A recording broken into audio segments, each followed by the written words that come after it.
Yo, welcome to the Grady podcast. Talk about all things Grady. How's it going today, Grady? Grady's not here again yet. We actually will be talking to Grady for the first time in, I don't know what, like 5 months? 6 months. 6 months? Yeah. Been quite a while. I mean, literally like the second or third time I've even heard from Grady. Yep. Since that time. But yeah, we're going to have Grady on the phone straight from San Antonio, Texas. Yep.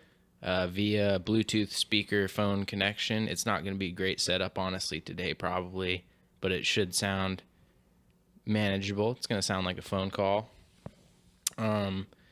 Grady is going to have a lot to say. He said he's only been watching highlights, so he will be well informed, I'm sure, and have takes to match.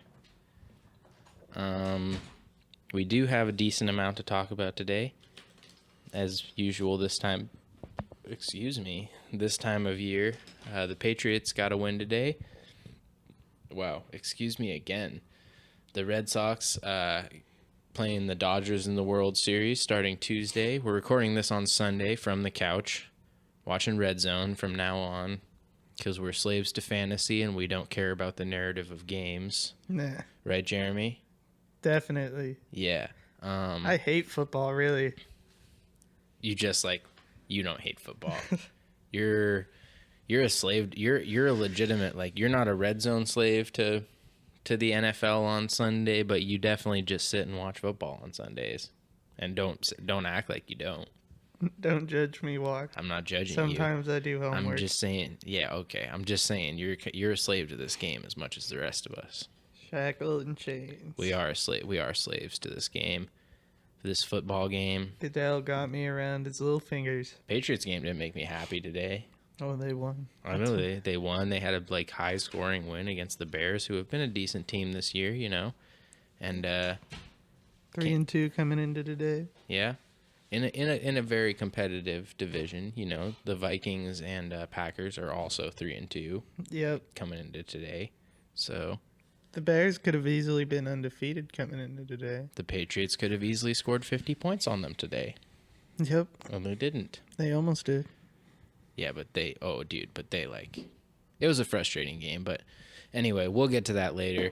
We're probably going to talk about some old stuff with Grady, get some reactions to stuff we've missed. Fans of the show will note, first of all, Jeremy, if you're listening right now, the podcast is now available on YouTube. For those of you listening on Shout Engine, our loyal 12 Shout Engine regulars, the podcast is now available on YouTube. Channel is Throwing From the One Podcast. Like all the videos, subscribe to the channel, and also like us on Facebook at Throwing From the One. Yeah. Right, Jeremy? Yep. Leave us funny comments. We share memes. Yep. Yeah, comment, engage with us. We would appreciate it and enjoy it. And also, Jeremy, can you talk into your mic? I am. Sort of. There we go. There you go. If you're gonna talk at that volume. It's about time to call Grady. You want to give him a ring? On my phone? No, on my phone. I need to grab the Bluetooth speaker. Mic's not gonna reach. Oh, hold this. Talk, Jeremy. So while I buy some time for a walk here, I just wanted to say that the Dodgers are taking this in 4. And he's only 20. I believe that's patent. Well, the second part is true. You've knocked me off my rhythm with that, but I would patently disagree with the first statement. Dodgers in 4. I don't think so. Clayton Kershaw's pitching all 4 games. 4 complete games, no runs. So let's not get into that series. Did you know Madison Bumgarner could give up 23 runs without getting an out, and his ERA would still be lower than Clayton Kershaw's postseason ERA? Imagine David Price's. Yo. Hey, Grady. Welcome back to Thrown from the One, dude. Grady podcast. The Grady podcast. Grady. Have you been listening? Listen. I haven't listened to the full episodes in full. I don't have a ton of time anymore, but I will. That's I appreciate the effort, to be honest. Alex Wong is in the building as well, for the record. Hello. I miss Oh, you, damn. Grady. I didn't Yeah. mean the things I said. It's a real party, I guess. Yeah, well, we're kind of just sitting here watching football, doing the podcast. But anyway, you want to start with What's up? Do you guys have the live cam up? No, there's no camera. It's not even live on YouTube yet. We're just posting the audio with the still of the logo. But we're working on at least doing the stream with hopefully a camera. But yeah, nobody has a camera right now. So Jeremy says we can use our phones. We could. I don't buy it. Let's get into the topics there, Walk. Okay. What do you want to talk about, Grady? Basketball, baseball, or football? I mean, y'all are watching football right now. Start right there. Okay. Have you watched the Seahawks at all this year? How much football have you gotten to watch? Not a ton. I've been watching highlights religiously. I just don't have a ton of time most weekends. But I don't know. As far as of what I have watched, I don't know. I think that there's definitely some interesting storylines. Like the Rams and their defense this year is ridiculous. But what I've really been interested in is quarterback development. And I have this theory about how teams are developing their quarterbacks they're starting quarterbacks too early. They're not letting them sit on the bench at all anymore. Are you talking about Pat Mahomes right now? Sensational rookies and all that. Are you talking about Pat Mahomes right now? Am I talking about who? Patrick Mahomes. Yeah, I'm talking about Patrick Mahomes sitting for a year, and I'm looking at guys like Mitchell Trubisky looking a lot better this year than did last year. Although, I mean, he looked pretty terrible last year. But Jared Goff the year before. I mean, it seems to be a trend where you get a high draft pick, you get a rookie, and you want them to take you somewhere right away. But Goff didn't sit a full season, though. That can hurt their development. But Goff didn't sit a full season. Say again? Goff didn't sit a full season. No, he didn't. No, I'm saying that when they did put him in, it was still too early. Like, I mean, do you remember how bad his rookie year was? Yeah, he was pretty atrocious. I mean, honestly, I still think he's right now benefiting from just the quality of the offense around him, because they're totally loaded, and McVay's calling good plays, pretty much doing most of the work for him, I think. I agree that he's not as good as his numbers and their record are, but would Blake Bortles be 6-0 right now with that team? Well, Blake Bortles got benched today. Yeah, I was gonna say Blake Bortles can't even keep the job in Jacksonville, so he's Blake Bortles is. He can't even keep Cody Kessler off the field. He has found sewage water really has found its level in that case at this point. Because yeah, I mean, I don't know if how high did his stock ever really rise though? No, they got momentum as a team. His rookie year, people thought he would be average to better than average. Jeremy pointed at your mouth. Keep going. That was all I had to say. All right. Well, I never thought he was going to be average to better than average. I always thought he looked dumb and played dumb, and still think he looks dumb and plays dumb. And I don't know. I mean, I don't know. Okay, here's a question for you guys. Just kind of flyer out of nowhere. Should Tom Coughlin with Jacksonville trade for Eli Manning? No. Is it possible? Who cares? Eli, I'd rather have Blake Bortles. You would rather have Blake Bortles than Eli Manning, so yeah. Eli's terrible. If I was doing that trade, honestly it's just a wash. They're both gonna be out of the league in 2 years anyway. Well, I mean Eli is for sure. I think the only reason. I mean, come on. Well, right. The only reason to keep Bortles is that he might not be out of the league necessarily in 2 years. No, I'm exaggerating. He can back up. I mean, he's an experienced guy with playoff wins, and he's not always complete garbage. So he's a viable backup. But as a starting quarterback, I don't see it lasting long. I feel like he's really overstayed his welcome already. Well, yeah. Again, in my book, he was never welcome. And he's definitely at this point he's holding the team back, I think, is what's changed. And they were, when he got there, he was trash and they were trash.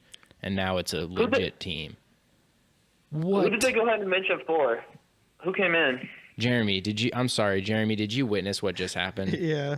Adrian Peterson just got tackled on a handoff from the 5-yard line, and as he was falling backwards, he randomly lateraled the ball to Kirk Cousins, who was just standing there. Alex Smith. I'm sorry. It's Dated. weird to see him with the Redskins. This is the first I've watched them. That's how you do it. The Jags defense also sucks now, though. Yeah, what do you think about the AFC and the NFC, Grady? Who's winning the Super Bowl? What's the scoop? I mean, it's getting harder and harder for me to pick against the Patriots every year. I mean, as far as getting to the Super Bowl, at least the actual game can, kind of toss up. But yeah, I mean, obviously the Chiefs look good, and if they can get home field, that's a tough game in Arrowhead for anybody. The Chargers look really good too. Phillip Rivers is playing some of his better football. But I don't know if it goes through Foxborough. I don't see it. Like, I just don't see how. Yeah, so I think that's a good point, because the Arrowhead thing does make a huge difference for the Chiefs, because they're a way harder team to beat there. But especially if they can get a lead, then that becomes a whole different game for them. And I really just don't. The one thing about the Patriots right now, I think they're going to get out of the AFC, but I am still really worried about their defense, because it is suspect. I mean, they have a lot of holes, and it seems like it gets worse, not better, every week, which is usually not how it goes for them. They're old. Yeah. Like the McCourties look super old. Adrian Claiborne had his first sack today. I'm pretty sure his second tackle. They dropped. Really? Yeah, they dropped two picks in the end zone straight off of defenders' hands. Yeah, I saw. Yeah, I just finished watching the highlights from that game. From the Patriots game? It's still amazing how efficient their offense is, but today didn't look good for the Pats. I mean, you get two huge special teams plays, it gets you 14 points. Otherwise, you probably lose that game. Well, see, I don't know if they would have lost it, because they also had a turnover on special teams from Patterson, and I don't know. Patterson giveth, Patterson taketh away. Yes, Fouts or Eagle said that as well, which, by the way, that is one of my least favorite broadcasts in the NFL, dude. Ian Eagle. Dan Fouts. Well, Fouts, he's so bad. Anyway, I think they probably would have scored on those possessions anyway. The Bears' defense also didn't really stop them much today. Khalil Mack was not himself. I will say that. They talked about the Patriots' O-line, but Mack's ankle was bothering him 100%. He was just not moving normally. Yeah. He was a game-time decision, wasn't he? Yes, he was a game-time decision. And he also, it was also, I think, early on in the game, he got his ankle rolled up on and, seemed very ginger with it after the play. So I think that was a factor in the whole game for the Patriots. And and then they played offensively. They're looking like the Patriots now. The one thing while we're on that game specifically, we might as well put it to bed. Josh Gordon is officially a factor for the Pats at this point. Did he have a big game today? I mean, he's always been incredibly talented. I mean, it depends if he can stay unsuspended. Well, I guess yeah. So obviously that's the thing. If he gets suspended, then he's not a factor because he's not there. But Patriot way walk. But I'm kind of hoping that was a nice grab. Is that Michael Thomas? No. What's that guy's name? Sorry. Anyway, I'm hoping that the Patriot Thomas, way thing applies to him and he can stay disciplined. Today he had one catch. He had like a 60-yard reception or something and got tackled on like the 4, and it looked like he just got tired. Like he made a couple guys miss and then he just ran out of gas and like jogged and got tackled as he was going to the end zone. But yeah, I think the conditioning honestly is a factor with him right now because the Patriots take it really seriously, and I bet the Browns don't. Honestly. Well, yeah. Did you watch Hard Knocks, dude? I mean, who knows how much he takes, how seriously he takes it too. Well, and him too. I'm sure he didn't. Are if you it seeing does him? work He's out, cut. when was the last time Tom Brady had like a truly dynamic wide receiver to throw to? I mean, he's had Gronk, Well, dynamic in his own way, but I mean like a dude that can just burn you anytime, just run by everybody. I almost don't even want to do that because all roads lead to Randy Moss. Because I mean, for sure, Gordon is the most talented guy they've had since Randy Moss at that position in that offense. He's a freak. I mean, the catch today, he takes a regular in cut, like a 10 or whatever yard in cut that would have been a first down, and then just busts through two dudes and runs for like 40 yards. It's just that one on fourth down where he just went up and snatched it. Well, right. Yeah, no, exactly. And that's what I was just going to say. They haven't had guys who can just go and get the ball and just catch it. Like, just be a wide receiver, run a route, catch the ball. Seriously. Compared to all these guys they have, like Chris Hogan, who needs to be, like, either wide open and catch it over his shoulder or just be, like, sitting down in a pocket and catch it in his tummy. I don't understand. Even with Gronk looking a little older, that Edelman and I think Josh he's Gordon just hurt again. I don't even think he's older. Oh, sorry, that's me. I'm gonna turn my volume or my ringtone off. Grady's blowing up. Were you about to get some breaking news for us? Shefty hitting you up. Was that Adam Schefter? Yo, what? Was that Adam Schefter calling you? Were you about to have some breaking news for us? No, it was something stupid. Never mind. Don't worry about it. Okay, copy. I turned off my ringtone. We're good. No, but what worries you more, the Chargers or the Chiefs right now? Because I mean, you guys beat the Chiefs, and the Chiefs tend to be front runners. At least the Andy Reid Chiefs do. And they're dumb in the playoffs. They sort of level off. Yeah. But you also played them without Justin Houston, and that's their best pass rusher. How much of a difference is that going to make? Well, I mean, it might make a little difference, but like today they had literally, or not today, but the Chiefs pretty much had no pass rush against the Patriots. So, some as opposed to none would be good, I guess, but I still don't think they're going to be consistently getting to Brady with just Justin Houston. So I think that game, one of the most important things actually is going to be the seeding and whether or not it gets played at Arrowhead, because that is historically the Patriots don't really play well there. So we'll see, and it'll be good for the Chiefs, especially with Mahomes, because he's borderline MVP right now for sure, but at the same time he's a second-year quarterback in the playoffs, so I'd rather have him at home where he's comfortable than going into Gillette against the Patriots and late in the year. It's already done it though. I think there's going to be some level off too. He's obviously talented, but I think he's a product of Andy Reid, who's a great play caller and a great scheme guy. And then I mean, Tyreek Hill, Travis Kelce, they can run the ball. They're some of the best skill position players in the game, period. And so, I don't know. We'll see as teams get more film on him. I don't think he looks like he does.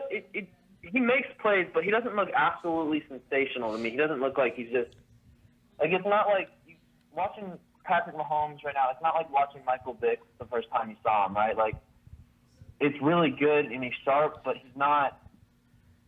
I almost feel like it is sort of comparable to that though, because he's like, to me, he's still more like electrifying. It's a different thing because with him it's just the arm. He doesn't run around like Vic did. He'll run around and make plays, but like Vic's a different thing because that was just like he was wide receiver, fast playing, legit quarterback. And anyway, I don't want to get into Michael Vick right now, but I think I was just using him as an example. Yeah, no, but I think Mahomes is actually like sort of similar. I think that right now a lot of his best plays are his flashiest plays, and then throughout the course of the game he's still missing some stuff. Because I mean, on their first drive against the Patriots, he missed 2 bunny touchdowns, like borderline blown coverages. So he's inconsistent. he reminds me a lot of Russell Wilson, in the sense that like he's more of a pocket guy in nature, but he's got elite skills to move around. But I mean, what we found, and he also tends to miss throws throughout the course of a game. He'll miss at least a couple throws. Are you saying Russell misses throws? No, not a lot, not more than most quarterbacks. I mean, he's definitely he's a top. I think he's a top 5 quarterback for sure. But he doesn't you never see Aaron Rodgers or Tom Brady or Drew Brees really miss throws like that. And Russell missed some deep balls every once in a while. And I see that same kind of thing with Patrick Mahomes. And I'm worried as there's more film with him, he's gonna have he's gonna be easier to get the angle on because defenders are gonna have more examples of other guys who are able to do it, and he's gonna be forced to sit back there and just rip it more. And we're gonna see how he adjusts to that.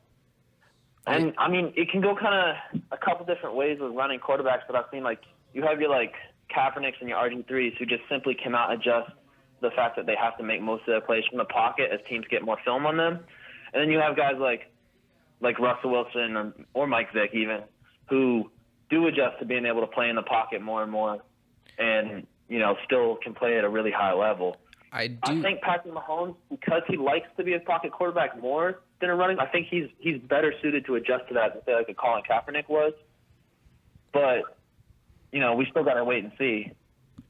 Well, yeah, and I mean the thing is they're loaded, so it's just like Jared Goff. It makes it a lot easier for him. And Andy Reid is a quarterback friendly coach also, and his offense is pretty quarterback friendly.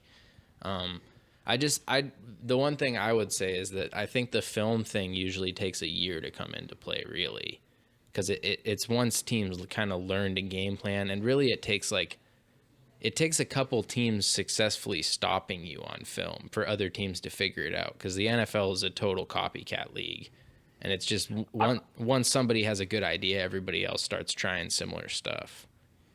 I bet by the playoff, it won't quite be so easy for him.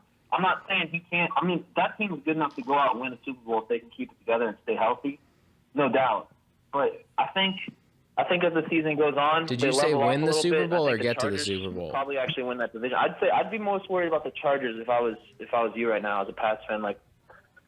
Did you say win the Super Bowl or get to the Super Bowl for the Chiefs? Say again? Did you say win the Super Bowl or get to the Super Bowl for the Chiefs? I said they're capable to win a Super Bowl this year. They have the talent, and Patrick Mahomes. I mean, Nick Foles won a Super Bowl last year, and he's better than Nick Foles. So the team can do it. Are they a favorite? No. I mean, come on, it's the Patriots. If you're telling me who's the favorite to win the Super Bowl, it's the Patriots. It's obviously the Patriots. I was gonna say, to me, you're not. I started this whole topic up kind of going to ask you if you have any faith in the AFC, because I feel like it's the Patriots and really no one else in the AFC, and even the Patriots might not stack up against whoever. The thing is, whoever makes it out of the NFC is going to be ground down, but they're also going to be ready to go because they're going to be battle hardened if they're healthy. Because they're going to play that NFC Championship game is going to be a war, whoever it is. The NFC is very deep. I mean, the Vikings look good, and they're a hard team to pick against with all their weapons on offense. Except then you got the Rams. I mean, just unbelievable this year. But honestly, my dark horse, I guess they're not a crazy dark horse because they've been there, but it's the Panthers to come out of the NFC because their defense is good, and Cam still misses throws, but damn it, he makes a lot of plays too. They had to rally from 17 points down against the Eagles today. The Eagles are still yeah. The Eagles are still a good team, though. I mean, they haven't been playing that well. They're 3-4, Walk. I know, but they're still look at the talent, man. They still just their roster. Look at the record, Walk. And Ferndale's best, Doug Peterson, should still be a decent coach. They should be. I mean, they should be around. Their division is garbage. Who's the best team in that division? The Redskins. They're looking to go 4-2 if they can hold off the Cowboys today. Oh my lordy! The Redskins are 4-2. If they win today, the Redskins are 4-2, and the Eagles are 3-4. That's pretty Yeah, impressive. but how much faith do you really have in like Alex Smith and the Redskins to really do anything? Like, They could win a bad division. they could win a bad division, but so could the Eagles. I mean, shit, so could the Cowboys. Pretty much the only team that can't is the worst team in football right now, and that's the Giants. The only team Niners, the Cardinals. I'm exaggerating. Raiders. The Giants are just that can't win a playing so division. close. Is that what you just said? Yeah. The Bills can't win a division. I don't think the Wait, no, Jets I'm not- can win a division. No, I'm saying the East. The only team that can't win the NFC East. Yeah. I mean yeah. Well, they're all bad teams in that division, really. Yeah. No, but I'm saying like, even for all the bad teams in that division, like there's a level of bad, and the Giants are just so terrible. Well, yeah, like you said, they're probably the worst team in the league right now, which is, I mean, we've talked about on recent episodes. That's saying something because there's some really bad teams right now. Yeah. The Browns aren't one of them. Yeah. I'd say the Raiders are worse Than the Browns or the.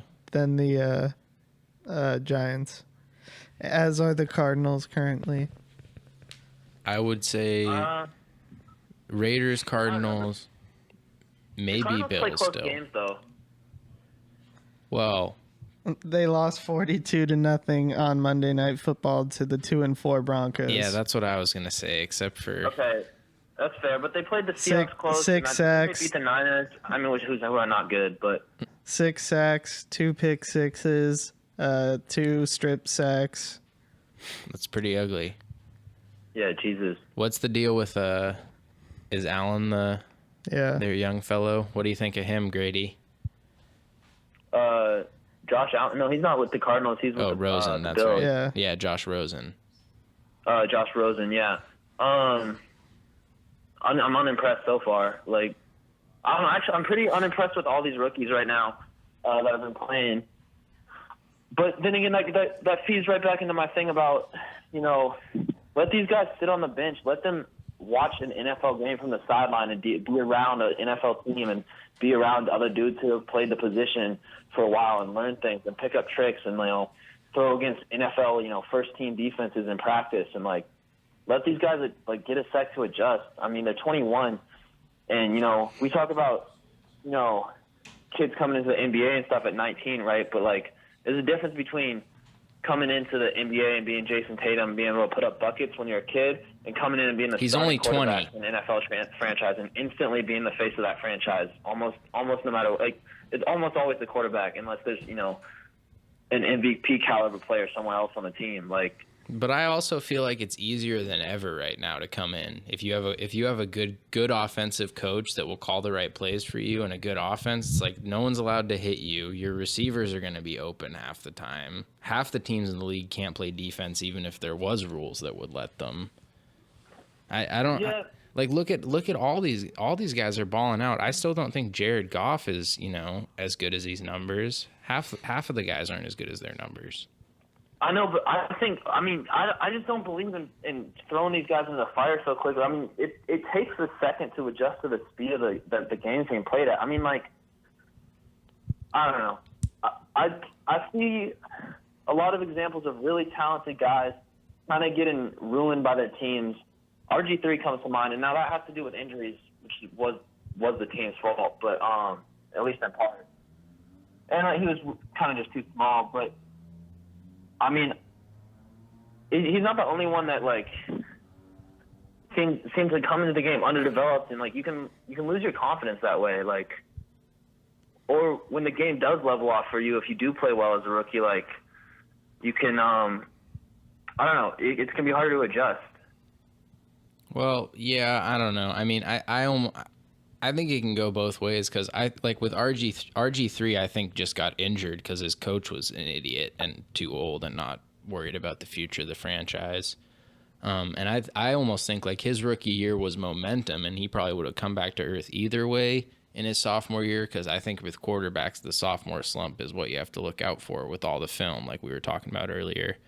And RG3 to me, the rookie year was all about teams just had no idea what to do. It was because he kind of it was almost like that thing we talked about with Mike Vick, but but he was in the pocket version, like almost more than Mahomes was this year. Mahomes has been better, but I feel like RG3 was still almost more of a phenom. Maybe just because he was a rookie and Mahomes isn't. I think RG3 was more of a phenom. He was really pretty damn good his rookie year. The back half of his rookie year, they won like 7 straight to get the playoffs or something. He also didn't have the weapons that Mahomes has. There hadn't also been a good rookie quarterback, like in 2012. Like, who would have been a good rookie quarterback recently? Yeah, him and Luck did kind of change the game for sure. And Russell. True. Hey, one thing about the Chiefs, more specifically Andy Reid, actually, I'm sort of noticing a pattern. Everywhere he goes are some of the most talented teams, you know, that just in the NFL. I mean, when he left the Eagles, I guess they didn't really have a quarterback, but they had Deshaun Jackson and LaShawn McCoy. Chip Kelly, you know, destroyed that. But then he gets to the Chiefs, and they got, you know, they're back to being one of the most talented teams, you know, probably arguably the most talented team in the league outside of the Rams. So maybe even more talented offensively. I mean, do you give a lot of credit to Andy for that, or do you think that's more of just like a kind of a luck thing? He just had really good GMs who drafted well. Well, Reed's got, I think, is John Dorsey the Chiefs GM? I'm pretty sure. That's the Browns GM. Oh. Huh. I don't know how that got in my head. Whatever. Anyway, I'm pretty sure Reed probably has, with his tenure and his stature in the league, he probably has some input on personnel at this point. But at the same time, it's kind of both to me, because they have a ton of talent for sure, but they also are maximizing it. I mean, I hate to go back to the Browns, and I'm not trying to pick on them because I'm still kind of happy with their progress, but like, they had some talent offensively to start this year, actually. And they did score some points, and they still don't really have a ready, functional NFL quarterback. But at the same time, like, the Chiefs are calling plays. Guys are open. Guys are getting space with the ball. And a lot of times Mahomes is just throwing. I mean, he's making some really big plays for sure, but he's also just throwing to some open guys on his first or second read on a lot of plays as well. Yeah. Which, of the rookie quarterbacks, are there any that you like? The rookies? Darnold's looked the best so far. I would say Darnold has looked the best. Mayfield might have the highest ceiling, which I didn't think was going to be the case. And, well, realistic ceiling, because the other guys might have higher ceilings than him, potentially, but I don't think the other two are going to pan out, either of the Joshes. I mean, they both had flashes.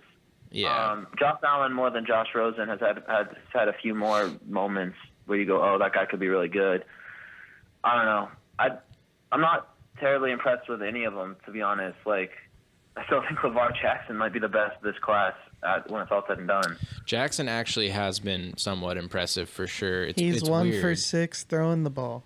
Yeah, but he's a playmaker, man. He really is. And in the preseason, he was making plays. Much. I don't know what you've been watching. Highlights like Grady. He's punched in a couple of goal line touchdowns. That's why I like him. No, I mean, I'm not even talking about what he's done yet. I'm just like the talent level and the potential ceiling for him is pretty high. I mean, he's a freak of nature. Pat should have drafted him. We should get Grady's thoughts on the Seahawks and then maybe move on to other sports. Yeah, I was gonna say actually we should basically exactly, and then also whatever. Anyway, what do you think? Have you been watching the Seahawks, Grady? I've watched a couple games. I watched them against the Cardinals, and I watched them against the Rams. But I don't know. I mean, I think there's a real good shot we make the playoffs as a wild card. I don't think they're going anywhere this year. Frank Clark is panning out nicely. Russell still makes plays. The terrible offensive line and not really a running game. What?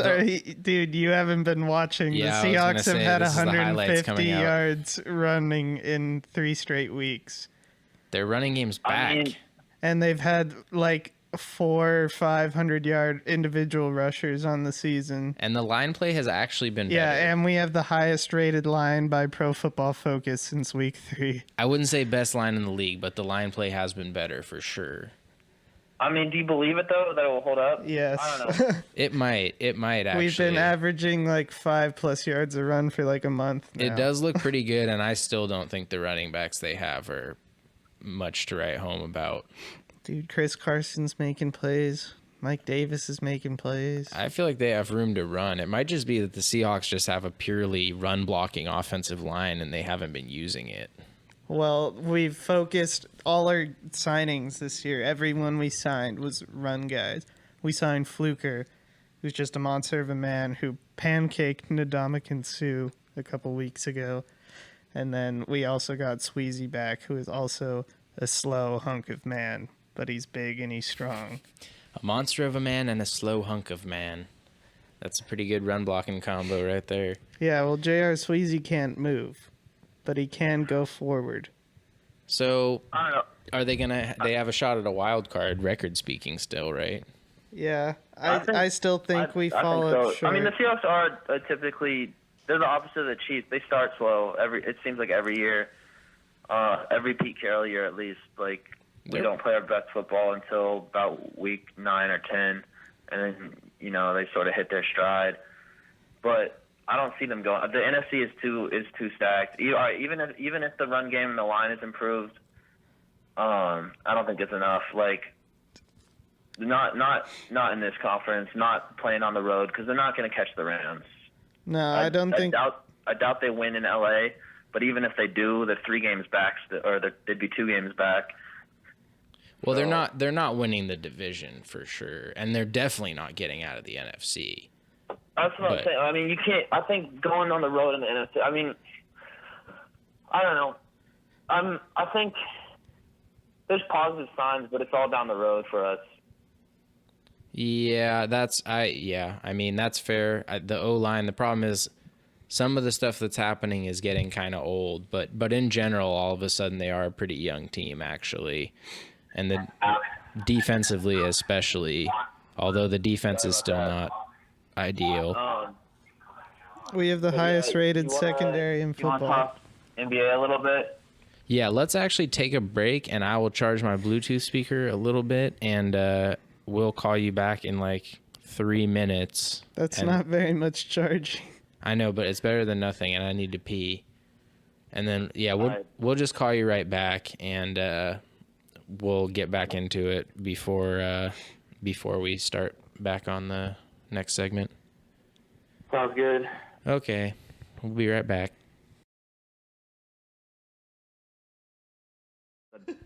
I do want a motorcycle, so. I don't know how many free motorcycle deals, mailings we've been getting at the house in your name. I haven't seen one yet. Probably like 1 or 2, right? Walker's got a few. I don't think none any. For you. We're back Right, on Throwing from the One, by the way. Hey, welcome back to the Grady podcast, folks. How you doing? It's Grady talking all things Grady. I'm Grady. Grady, did you see the YouTube that we're on YouTube now? I saw that you're on YouTube. All right, give me the name of it. I'm gonna look it up right now. It's Throwing from the One. The channel is the Throwing from the One podcast. The episode up there it's the name of the video is TFT1 episode 18. He's only 20. Oh yeah, you're talking about Jason Tatum. Yeah, I got excited. Yeah, I heard some of that. He is nice. He's pretty nice, dude. I mean, Donovan Mitchell is very real, so I still don't like. He might not be the best player in his class even, but he is. I think both of those guys are going to be among the best scorers in the league for quite a while at this point. Yeah, I mean, he might not even be the best young player on that team is the crazy thing. That team has got a future. Although, I don't know if they run in the East. Kawhi looks like Kawhi. I'm not scared. I would be. 2 years ago, I was legitimately saying Kawhi was the second best player in the league. I think if he gets back to that point, he is better than Kevin Durant. And I think it's close. But the way he defends, man, he can guard anybody. Nobody else can say that because nobody else can guard LeBron. First of all, is it a Grady given that LeBron is the best player in the league? I mean, someone's got to take it from him, and nobody has yet. Like, Okay. Well, if you can, you don't know any of the other players on your team, but you get to pick one player to try to win a championship this year. You only care about this year. Who do you pick? yeah, it's probably LeBron.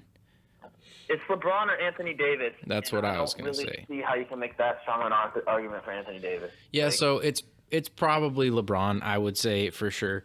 But at the same time, I would also say that I think this is gonna come out more confusing than it needs to be. But I think this Celtics team would have beat last year's Cavs team, and Kawhi's not better than LeBron. I don't think. And the Raptors team is this, yeah, and Kyrie, and they just, I mean, with Tatum a year older, Brown a year older, they are ridiculously deep right now. Like their second unit is as good as bad teams starting fives. Yeah. With Rozier, Smart, Marcus Morris, Aaron Baines, I mean, they have a lot of guys right now. That's like an 8 seed in the East right now. Actually. Yeah, that's what I'm saying. Like their second unit could compete in the NBA with starters, and that's solidly their second unit. Like they're a really deep team. Stevens is the real deal at this point. I think it's pretty safe to say. And he has a lot of stuff he can do because their positionless basketball thing, they're in heaven right now. They have 1 million guys that are like 6'7" to 6'9", and they just play them all at the same time, or two of them, or one of them, or whatever. Does Philly scare you at all?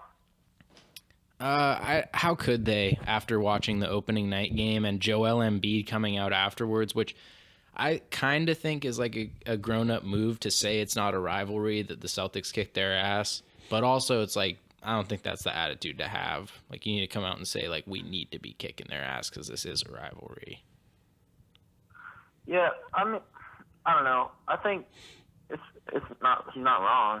That's what I said. He's being honest.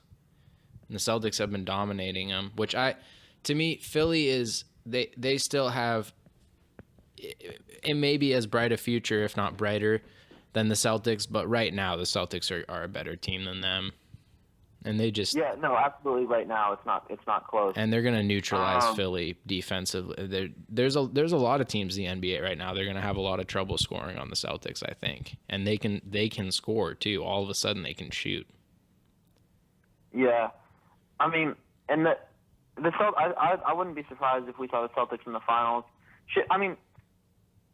Okay, not because of the Warriors. I was gonna say I wouldn't be surprised if they even managed to like win a championship they had, but no, it's too stupid with the Warriors. But I also wouldn't be shocked at the Raptors, man. I mean, Kawhi Leonard is now solidly the best player in the East, like barring injury. All the other top players, everybody who has an argument to be better than him, is in the West. I can't think of any player in the East who's really on his level at all. Although I mean, there's some players that are coming that are on their way, but they're not there yet. Yeah, I mean, that is true, but I don't think he's as dominant as LeBron has been in a playoff situation, and I do still think there is potential for the Raptors to still be the choking Raptors. Absolutely, but he is in a better situation than LeBron has been since those first couple of years in Cleveland. Like Kyle Lowry, he's not a superstar, but he's a real legit point guard. That team is actually like they got a lot of play. I mean, Serge can still play. Here, I'm gonna look up their roster right now. But I know they've got some decent pieces that they can rotate in kind of at will. I think Danny Green, Serge Ibaka, they still got Valanciunas. Van Fleet is nice off the bench. OG Anunoby is a nice young player. He's going to be a solid role player in this league. Obviously the Celtics are more well-rounded, but I mean, basketball's one of those games where one dude can take over. Yeah, I mean, they're a good team. They're definitely, without a doubt, with Kawhi compared to DeRozan, who's still a nice player, but they're notably way better with Kawhi. At the same time, the Celtics to me right now look like the second best team in the league behind the Warriors still. And I know they lost to Toronto the other day, and they just if they can have any kind of rhythm going when playoff time rolls around, they're just more talented than most of these teams. You know, and maybe not necessarily at the top with like Toronto with Kawhi, you can argue, I guess, but even still, it's like, you know, Kyrie, Al Horford, Tatum, Gordon Hayward, these guys are still top level talent, if, you know, borderline elite, but they're really, really, really good players. Yeah, I mean, I would put Kyrie as elite for sure. Yeah. I mean, the point guard is so stacked right now, but you know, you can make an argument that he's even a top 3 point guard. With Chris Paul getting older. Did you see the fight? Who? Last night. The Lakers fight last night? I've only been like, I've watched a couple of basketball games, but I haven't been like heavily like. Rondo and Chris Paul got in a fight last night. And then Brandon Ingram came in and threw another punch. Oh yeah, I heard about the ejection. Brandon Ingram got ejected. Yeah, okay, never mind. I did hear about that. I didn't see it. Ingram got suspended 4 games. Rondo got 3, and Chris Paul got 2. That's funny. Yeah, Chris Paul got punched in the face twice. Yeah, like good punches. Rondo and then Brandon Ingram ran in out of nowhere and just punched him in the side of the face while they were like having their little pushing match. I fucking love that. like my big worry with Brandon Ingram was always that he wasn't he wasn't like super passionate early, or like I guess he might have just been nervous as a rookie, but that's good. I mean, if he's getting some fire, like he's a real talented player. And that shooting is gonna be crazy. I mean, I'm excited for him. I think he benefits probably more than just about anybody from LeBron, except for LeBron, because they're gonna make Space Jam 2, and he's gonna be, you know, a damn near billionaire. How good are the Lakers this year? I don't think the West, like, there's a lot of like pretty good teams, but outside the Warriors, there's no like amazingly built team. Like, honestly, you can make an argument that the second best team in the West is anybody from the Lakers to the Rockets to the Timberwolves, if they get their shit together at all. The Timberwolves, we were going to ask you about Jimmy Buckets. You think they're one of the best teams in the West? I mean, barring like a complete like breakdown in chemistry, like if they keep Jimmy Butler, yeah, they actually are. I mean, wait, have you been following the Jimmy Butler story? Because there has been a complete breakdown in chemistry. Yeah, but he's still playing well for him is the crazy thing. Yeah, I have been following, and I know that like he wants out, but like, can it last though if he's like cursing out everybody in between quarters and like running down the court shooting dirty looks at Thibodeau after every basket? I mean, if they win, it can last. Like if they keep winning, it can last. I don't know. I really don't know. It's a weird situation because like you haven't seen it yet on the court, and I mean it's so early. You can't take these early season games that seriously, and like I mean, that's why you shouldn't be worried about the Toronto game because you know I mean fucking shit happens in the first couple games of the season. It's one regular season game either way. Yeah, no, but I mean blow it up. Just the first 10 games are always a feeling. The first 20 games are a feeling out process. Like the league doesn't like you really don't have like a clear picture until about the All-Star break. I think like of where things are going, and even then, like it takes a while in the NBA. But I mean, shit. If like talent-wise, yeah, that team's incredibly talented. They've got a really good coach. I mean, at least like defensively and game planning-wise, even if he does like fucking hate players' knees. Like, well, whose knees is he gonna kill on this team? All of them. Jimmy Buckets. He's all gonna kill the every knees. knee because he plays every fucking star player like 40 minutes a game. All the and, knees. Like, on Tuesday nights in fucking like Sacramento and shit. Regular season games matter, Grady, in the NBA. I mean, yeah, but you got to try to get away with a little bit. Like you got to do what the Spurs do or what the Warriors do. You got to find ways to still win games and rest your stars. It's part of the problem with the Cavs. They never had any. They didn't have a coach that could kind of manufacture you a win. They never had any talent outside of their big three. it's one of the things that when LeBron was on the Heat that they did a lot better was that they found ways to win without necessarily one or two of their guys. Well, yeah. I don't know. I mean, honestly, I kind of lost track of your point there. I don't know if Jeremy has anything to say about it. Not really.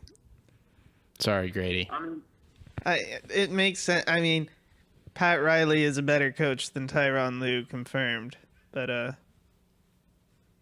yeah. No, I mean, yeah. But what's the relevance to the NBA right now?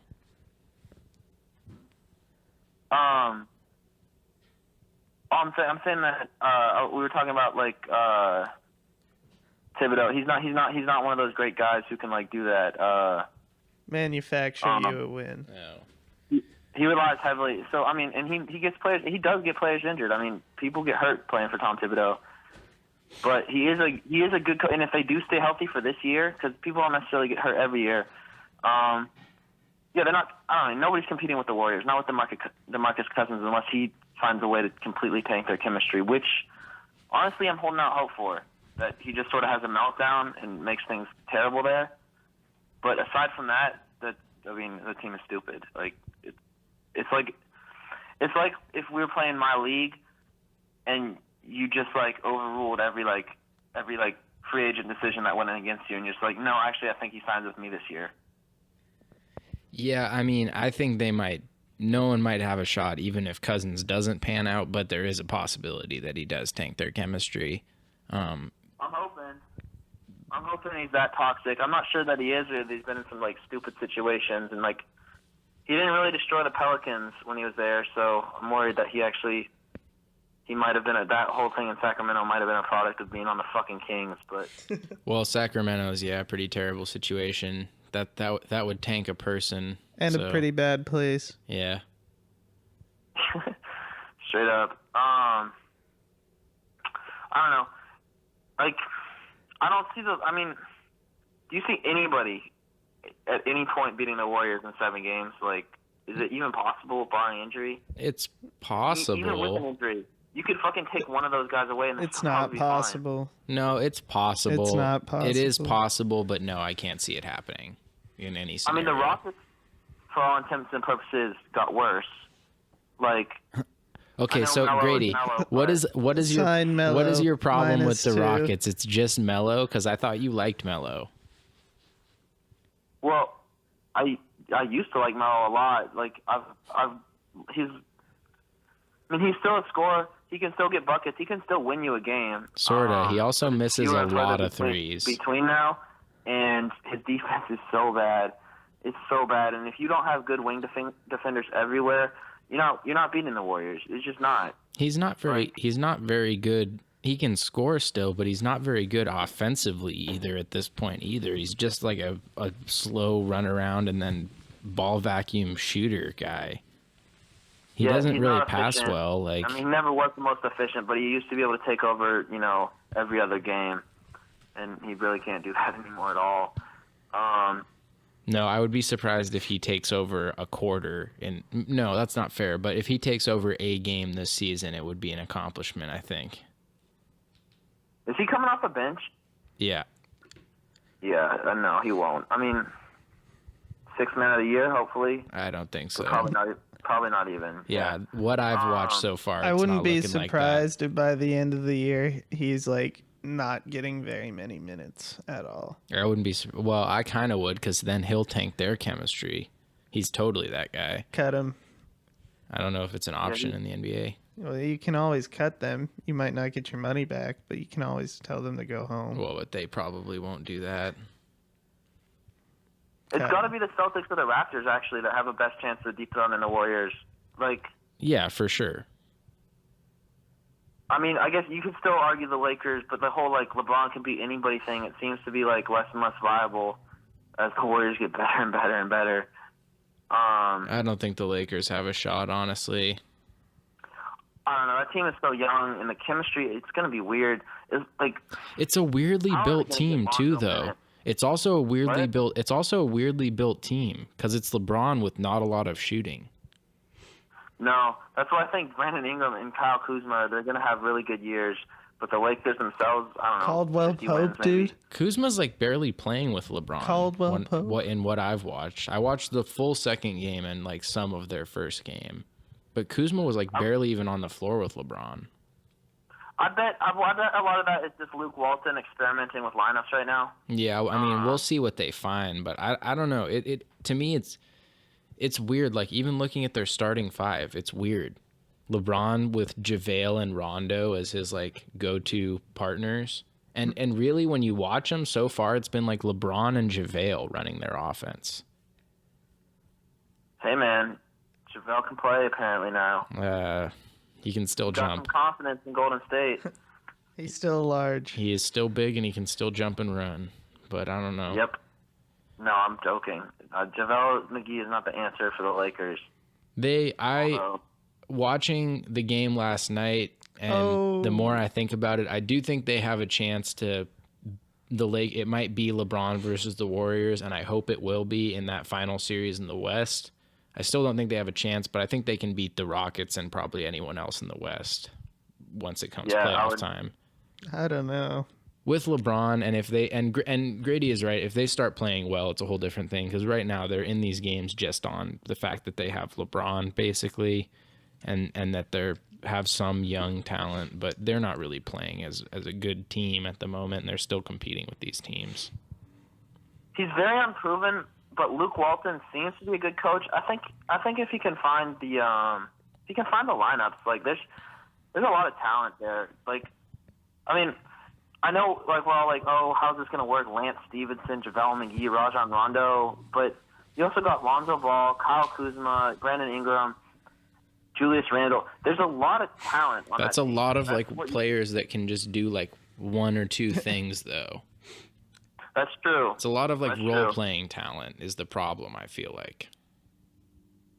I think Kyle Kuzma and Brandon Ingram both have Wow. potential to be real good. Lonzo Ball does too, but Did you he's see going to be that, stunted a little Walker? bit by this, by playing with so many ball-heavy, pass-first guys. That's supposed to be his thing. Just a second. The Ravens just scored what should have been the game-tying touchdown against the Saints with 25 seconds left.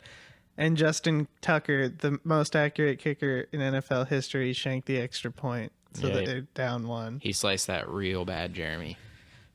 He looks absolutely stunned. NFL to me. Yep, for It's sure. his first career extra point missed. He looks in shock. And it loses them a game. Oh, yeah, he's going to cry for sure. Flacco's shocked, too.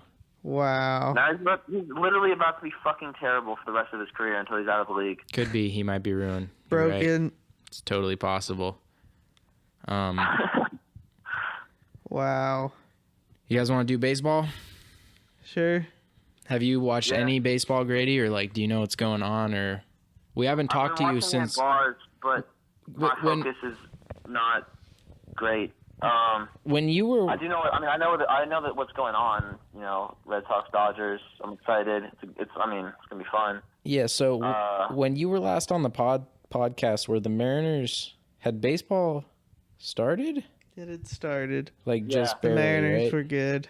Baseball had started, and it was before the Mariners went on that like big win streak and actually looked kind of good. And then before they did what the Mariners do every time they look kind of good, choke the fuck out of the season. Yeah, they were in first place when I left for the summer, and then I got back and no playoffs. Sad. Was sad. I mean, it's the Mariners' way. They either are going to win 50 games and not even be a factor, or they're going to win, 80-something, maybe even 90 games and miss the playoffs for like a game. Wow, somehow. the ups and downs They're of also life. playing That's a real roller coaster. It's What?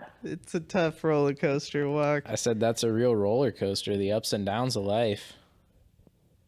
Yeah, I mean, there's not a whole lot of ups for them. Like, ultimately, they're not having a whole lot of like heartbreaking playoff losses. Missing the playoffs in the last 17 years or some shit. But Are you they gonna still be exist. Are you gonna be Can't able take that away to? from them. They haven't gotten moved to another town, so that's Yes, a win in my book. that is a win. In Seattle terms, we're winning for sure at this point. Oh yeah. Are you going to get a chance to watch the World Series, do you think, / do you feel educated enough to make a pick? I'm gonna watch the World Series, and I'm gonna go ahead and pick the Red Sox, whether or not I'm educated enough to make that pick. That's fair. I like the Red Sox lineup. Hold on. They're nasty. Yeah, Mookie Betts, obviously. Bradley is nice. Martinez is nice. Pedroia, obviously. Pedroia's not playing. Yeah, Pedroia's. Yeah. He's not playing anymore? He hasn't been playing since before the All-Star break, I believe. I didn't. Yeah, okay. Yeah, so he had surgery. I haven't really watched them. But I do, from like what I've seen of their team sparingly, like I do like the players. I mean, I'll be honest, I know a little bit less about the Dodgers than the Red Sox even right now. But I'm going to go with the Red Sox. I think Boston's going to carry, the city's going to carry it for them. LA's just going to flake out, you know? Yeah, so I think it's like this is looking like a Red Sox in 5 or 6 series to me. A sweep is possible, but I do think that the Dodgers have a notable edge in starting pitching, so it could be a couple games in there that the Red Sox have to battle through. But I mean, like you said, their lineup is just, at this point, it's been like Jackie Bradley Jr. bats 200 all year and then has 9 RBIs with the bases loaded in the ALCS, or with 9 RBIs with 2 outs, I mean, in the ALCS. Like, just Yeah. Everybody is doing it for him. And like Alex Cora, brand new manager, everything he does is going right. Their poopy pants pitchers are unpooping themselves for the first time. Did David Price have a playoff win? Yeah, he got his win to send him to the World Series against the Astros. It was a legit game too. It was a really good game by him. Sounds like it's time to go ahead and retire. Well, yeah, if he wins this World Series, I mean, it might be a good time to opt out and call it quits in Boston, but I don't think he's gonna, because I don't think anyone wants to pay David Price $32 million a year. Yeah, so probably not. Which I don't really blame him. We'll see though. I do think that that is an interesting storyline in this series though, because if Price does, like if it clicks for him now, and he's all of a sudden not scared of the playoffs, he's like, oh, I think I can actually do this, and comes in this series, then even if David Price's belly button ring is irritating him and he's having trouble like he was in the last series, the Red Sox they might cruise, because the lineup is stacked for sure. And the Dodgers have Machado and Justin Turner, and that's it, pretty much. Yeah. It's Puig is still there, right? Yeah. Well, they have other guys. He hit a 3-run home run in Game 7. They do have other players. That's not fair, but I mean, they don't really have a ton of. I would say they don't have any other top of the line talent. Cody Bellinger. Yeah, but those are just guys. They're good guys. Great guys. They're not. They're Mitch Hanigers. Mitch Haniger is great. Those are double bitches. He was very briefly a double bitch, but that was only like he got that nickname from the like very first week of his first season. Hey, one sec. I'll call you back in a sec. Yes. All right, one sec. Okay. Well, Grady's been back now. Yep. That's good. Grady analysis. Sailor Grady. Highlight-based analysis from Sailor Grady. Oh, that was fast. That was pretty quick. Oh, gotta put him on speaker. Sorry, that was quick. Yeah, no, my bad. I thought it was something else, but this kid just wanted to borrow a vacuum. It's all good. Oh, good. Vacuum stuff. Navy boat riding, San Antonio stuff. What's your living situation? Grady, where's like the now? Ocean in San Antonio? Yeah, what's up with all this? I'm at an Army base.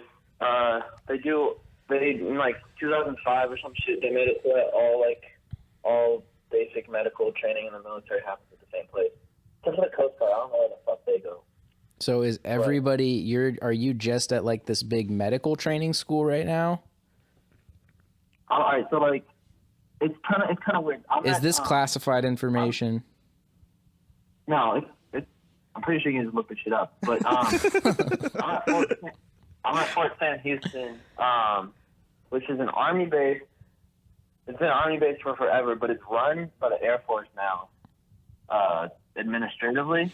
Okay. And there's Air Force, Army, and Navy that train here and like have school here. It used to be that we'd all have it together, but we split off again because like apparently that wasn't working out. So I don't really know why they probably will eventually move it out of San Antonio because there's no real reason to have us all be here at the same time. Wait, so everyone is there and then you're not in classes together at all? It's just like 3 separate schools in the same place? Yeah, essentially. It's like the Air Force and Navy are in the same building, but they take classes separately. Supposedly it was like producing some of the worst like corpsmen in like the Navy scene when they were training them with the Air Force. Those Air Force. What do you have to say about the Air Force there in the Navy? Yeah, no, I don't know. It's kind of funny. I'm not gonna talk shit. There's like all the branches kind of have their like ups and downs, and ultimately they're all pretty similar in like the way they do things often. Yeah. But there's like kind of like it's a little bit like high school here. Like the Army are like dumb jocks, I guess. Like they have like no liberties, and they're not like allowed to really do like anything here. Nice. They get treated like it's still boot camp for them almost. But like they're really motivated, and then good for them. Which is good. And then the Air Force is like kind of like nerdy, I guess, because they're like you have to be like do well and all your shit to get in the Air Force, but like they also get treated like really nice. Like they don't get yelled at ever, or like their people aren't allowed to swear at them. Oh, that's pretty chill. And we're like, yeah, and then we're like, the Navy's like, sort of like the bad boy asshole type thing, like. That's Grady. But we're all. So have you been asking a lot of people to step outside with you, or what? No, you can't really get in fights, like at least not with other military people. Like, it's pretty bad. Lame. Assault and all that. Yeah, I know. But it's all right. Like I'm trying to get out of here because like you kind of get treated like a kid a little bit at A school, but then you get to like the real Navy or the real Army, Air Force, whatever, and you like oh yeah, I'm a person. I can do things, go out all night, like stay places I want to stay. Yeah, that sounds cool to be a person instead of a kid. But it's better than boot camp though. Yeah, they got to break you down to build you up, Grady. Yeah, I guess. But it's not that bad. Yeah. Do you want to, on that note, hit on some fighting stuff? Let's particularly recent fights that have already happened, and then we can talk about what's going on. How much have you guys touched on that already? We have pretty much not been talking about fighting at all. No, we talked about McGregor Khabib. Did we? Yeah. All right. Like after it happened? Yeah. I've been like pretty damn well versed recently. I mean, honestly, everything's kind of like the whole fighting world's kind of lit up right now. I don't know how like big it is if you're not like paying attention, but there are some really good fights coming up. No. That's what I said. Don't start with what has happened already, because there's been some huge fights since we last talked to you. Canelo Triple G. There's been Khabib Conor. I feel like there's been other stuff. Yeah. So the first big one will be obviously Canelo Triple G, the rematch. Pretty similar to the first fight in the sense that a lot of the rounds were razor thin. I think there's more of a consensus this time that like Canelo was doing at least better than he was in the first fight. I haven't seen both fights, to be honest, 7-5, and I feel like he did better in this fight than the last one, even though I haven't won both fights with the same score. I feel like the flow of the fight was better. But those two are so close to each other in skill level, and like they have some of the hardest fights to score, but some of the most entertaining for sure. Canelo, he looked good, and now he's going up to 168 to fight Rocky Felding. He's not going to do the rematch right away with Triple G. He's moving up in weight. And eventually you have to wonder if he's going to run into someone a little too big, but we'll see. Well, yeah, because I feel like he looked better for this fight, even a little smaller than he was for the first fight with Triple G.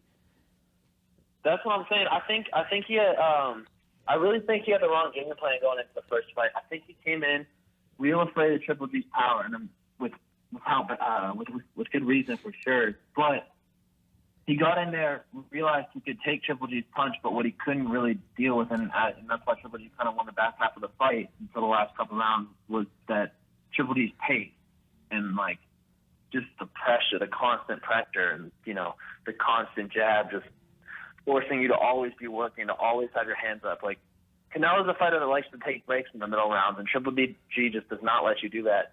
I think his cardio was a lot better for this fight. There were still moments towards like the 8th and 9th round where it seemed like Canelo was slowing down, but he seemed a lot more prepared to deal with that. And then, like the first fight, he kind of built himself back up in the last couple of rounds. And, the 12th round, went out with a bang. Like, that was just a good round. I don't even know if Canelo won it, but it was a real exciting round. Let's see, what else? Then Anthony Joshua knocks out Alexander Povetkin, which is a real good win for him, for sure. And that's setting up. So we got Wilder. He needs to get through Tyson Fury in December. That's setting up Wilder, Fury. But Povetkin was probably the third guy in that division coming into that fight. So, his only loss before that was Klitschko, a younger Klitschko. And then Anthony Joshua pretty much just walked through him. Povetkin did some good work in the early rounds, caught him with the left hook. But, Anthony Joshua's too crisp, too big, too strong, too powerful. Also in boxing, Sean Porter beat Danny Garcia. It was a good fight, competitive, real close, kind of like a lot of Danny Garcia's fights where, again, tough fights to score, like real grinded out fights. But Porter, from my opinion, he won, but it was close. It was a close, uncontroversial win. That's setting up maybe Porter Spence. And then real recently, Terrence Crawford put on a great performance against Jose Benavidez, who was undefeated, not a prospect anymore, but a little unproven, but still 27-0, a real talented 147, former champion at 140. And Terrence Crawford looked amazing against him. He broke him down slow and knocked him out in the 12th round.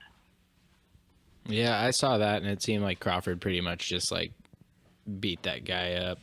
Yeah, over 12 rounds, kind of slowly, but the guy didn't stand a chance from what I saw.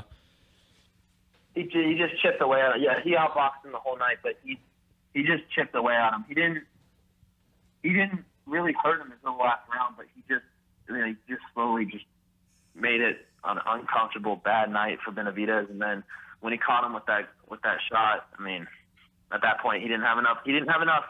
Too many body shots, too many blows that just wind you, that would just make you want to like sit down. He didn't have enough energy to like recover. That's one of the things. When you're tired and you get rocked like that, you don't have the same ability for you.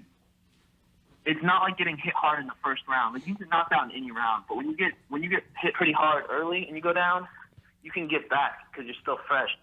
If you don't have that energy to like sort of rely on, it's just that much harder to get feeling back into your legs and your hands and get them up. And Crawford's too good. He looks too good. And Crawford, Spence, Thurman, if they can make those happen, those are the fights. 147 is about to light up like crazy. Yeah, those are all names that I know, which is usually a good sign for sure. And then, I was going to say, Sean Porter in that mix too, but we'll see how that plays out. Yeah, I'm not as familiar with that name. Did you Yeah, man. were you interested in Conor Khabib? You had to have been, right? Oh yeah, I just hadn't started on MMA yet. Conor Khabib, that was a real interesting fight. I had Conor. I'll be honest, I had Conor winning going in. He couldn't. I mean, I think he really came in with like the wrong game plan, but I don't know if it would have mattered. Khabib is so tough to get off you once he's got you. Yeah, man, he's a bear wrestler. He can shoot from halfway across the cage and still take you down. Can you hear Alex? One more time? It doesn't matter, like, distance is not a factor with Khabib.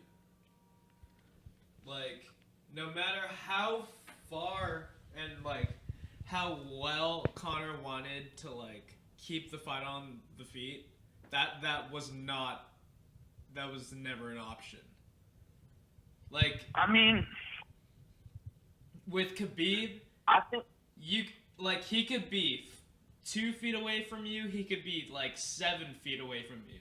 He's still gonna get your fucking ankle somehow, some way. maybe I think Conor really had the wrong tact, and his coach talked about it on Joe Rogan actually, how they kind of went into that fight looking to not lose, sorta. But I think Conor needed to come forward in that fight. I don't think Khabib gets those takedowns as easily off his back, but as moving backwards, trying to avoid shots. I would agree. I think Conor was so if Conor was more aggressive, he ended up letting it happen. Somebody? I still haven't even watched the fight. I watched the highlights. On that card too, Tony Ferguson came back from the MCL tear, and he beat Anthony Pettis when Anthony Pettis broke his hand. But That it was fight a really was good raw. fight. It was really exciting. Tony looked good. Pettis looked good. That fight was raw. But talking Tony Khabib next, because apparently they're not going to do the rematch. Khabib doesn't want to rematch Conor until Conor gets some wins. So they might do Tony Khabib. And that, I think, may be the most interesting fight in